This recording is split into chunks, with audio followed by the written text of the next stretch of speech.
بسم اللہ الرحمن الرحیم۔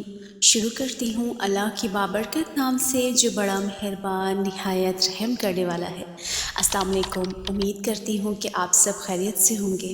اللہ پاک آپ سب کو اپنے حفظ و امان میں رکھے۔ رمضان المبارک کا آخری عشرہ اور اس کی برکتیں آپ سب کو بہت بہت مبارک ہو۔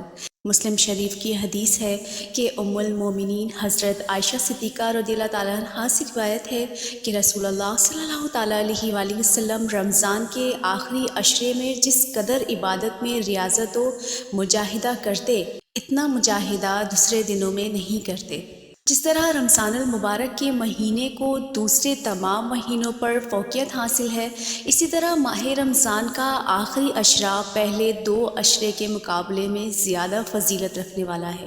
وہ مبارک رات جس کو قرآن کریم نے 1000 راتوں سے بہتر فرمایا، انہی دنوں میں ہوتا ہے۔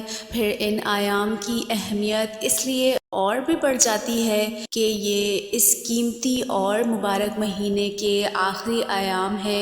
جو کوتاہی اب تک ہوئی اس کے دور کرنے اور نیکیوں میں جو کمی رہ گئی اسے پورا کرنے کا یہی بہترین اور آخری موقع ہے۔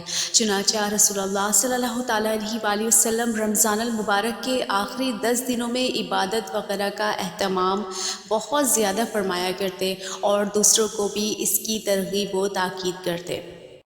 رسول اللہ صلی اللہ تعالیٰ علیہ وآلہ وسلم آخری عشرے میں اپنی عبادت اور اپنے معمول سے زیادہ عبادت و مجاہدہ کیا کرتے۔ آپ صلی اللہ تعالیٰ علیہ وآلہ وسلم اپنے گھر کے لوگوں یعنی ازواج مطہرات اور دوسرے متعلقین کو بھی اس راتوں میں جگاتے تھے۔ اس کی ایک حکمت یہ بھی ہو سکتی ہے کہ رمضان کے آخری 10 دن وہ مبارک دن ہے جس کی ایک رات شب قدر ہوتی ہے۔ اس لیے آپ صلی اللہ تعالیٰ علیہ وآلہ وسلم پوری طرح اپنے آپ کو عبادت کی طرف راغب کر لیتے اور دوسروں کو بھی اس کی رغبت دلاتے، اور جتنی محنت و مشقت اور کثرت عبادت ان دنوں میں کیا کرتے دوسرے دنوں میں نہیں کرتے۔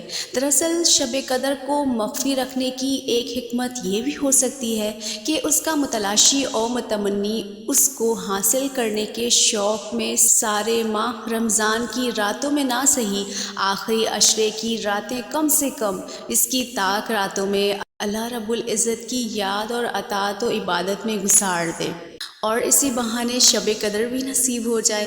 غالباً انہی مقاصد کے تحت رسول اللہ صلی اللہ تعالیٰ علیہ وآلہ وسلم سوائے 1 سال کے جس میں آپ صلی اللہ تعالیٰ علیہ وآلہ وسلم کو سفر پیش آیا تھا، ہر سال اعتکاف فرمایا کرتے تھے۔ شاید یہ اعتکاف عبادت کے علاوہ شب قدر کو تلاش کرنے کی غرض سے بھی ہوتا ہے۔ رمضان کے آخری 10 دنوں کی اہمیت کا اندازہ اس سے زیادہ اور کیا لگایا جائے گا کہ دنیا کا سب سے بہتر و برتر انسان، نبیوں کا سردار، اللہ کا محبوب حضرت محمد مصطفیٰ صلی اللہ تعالیٰ علیہ وآلہ وسلم خلوت و جلوت دونوں کے عین و انداز کا پورا رمز شناس، اس کی عادت شریف اور معمول میں رمضان المبارک کے آخری عشرے کا اعتکاف تھا۔ ماہ صیام سارے کا سارا عبادت و ذکر الہی میں گزرتا تھا، لیکن آخر کے 10 دن میں آتش شوق اور زیادہ تیز ہو جاتی تھی۔ ازواج اور اصحاب سے بے تعلق ہو کر یہ پورا عشرہ مسجد ہی کی 4 دیواری کے اندر گزرتا تھا اور بندے کو اپنے محبوب کے ساتھ خلوت نشینی کے سارے لطف حاصل ہوتے تھے۔ آج ہم سب کو غنیمت جان کر اس عشرے کے انوار و برکات کو زیادہ سے زیادہ اپنے دامن میں سمیٹنا چاہیے کہ اللہ جانے اگلے سال یہ قیمتی دن میسر آئے بھی یا نہیں۔ سال کی ساری راتوں میں رمضان المبارک کے ان 10 شب کو جو اہمیت اور فضیلت حاصل ہے اس کا اندازہ اس حدیث سے بخوبی ہوتا ہے کہ انہی راتوں میں سے ایک رات وہ ہے جو کہ 1000 راتوں سے بہتر ہے اور جس میں اس دنیا کی تمام کتابوں کی سردار کتاب تمام انسانوں میں سب سے افضل انسان پر نازل ہوئی۔ ہدایت کے صحیفے سب کے سب اس ماہ میں اترے۔ اس ماہ مبارک میں کلاموں کا ایام آیا، اس میں رات ایک آئی ہزاروں رات سے بہتر کہ جس میں چشم رحمت سے بندے کو سلام آیا۔